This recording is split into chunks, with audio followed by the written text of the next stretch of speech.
Let's kick this off this morning. I want to start by talking about something President Trump is doing, and that's getting a lot of attention.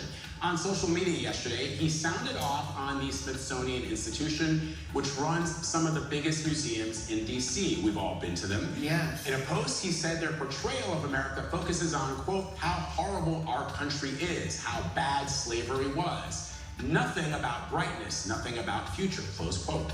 His administration is conducting a review to ensure the Smithsonian is, quote, celebrating American exceptionalism. So this debate over how we talk about history is playing out, of course, in schools and state houses all across the country.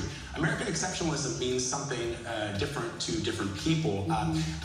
When I was overseas, I lived abroad in Europe and Africa and Asia, and I was frequently asked to defend or comment on American exceptionalism. And I would always say that what sets the United States apart from other countries is not our perfection, but it's our relentless drive to reckon with imperfection.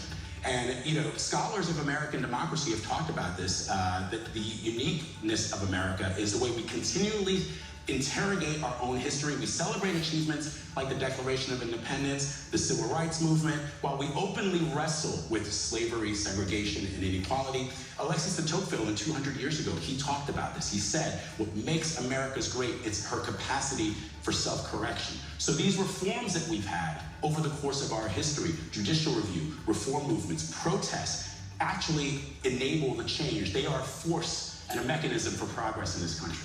But it's all part of our history. That's what I think right. is so great about when you go to the Smithsonian and see these museums, you get to see our complete history, which I think is very important for everybody. Exactly. But I think which even makes us stronger, by the way, what we've been through and how we've come out on the other side. It's not, what makes America great doesn't come from claiming flawless origins. We don't have flaws.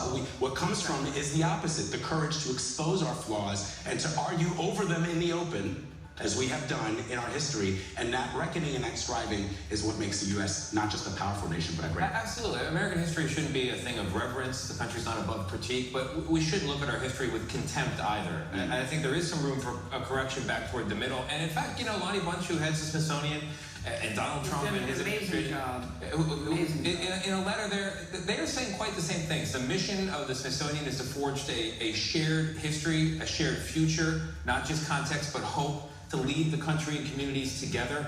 That's essentially the same language that Donald Trump is offering here, and I do think there's room to say, in American history, what you are describing, that process of a journey toward greatness is very real, and we all have something to be incredibly proud of. And you talk about overseas, I think the world and its people, if you ask someone, is the world and its people better off because of the existence of America and its people?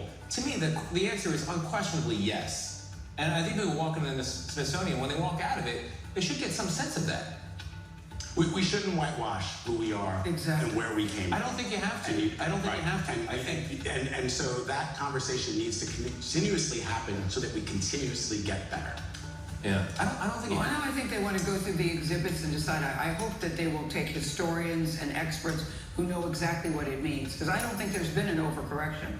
I think it's just putting out the history that's all part of who we are. This conversation is so healthy and so good, and we're having it on the 250th anniversary of the country. It's wonderful.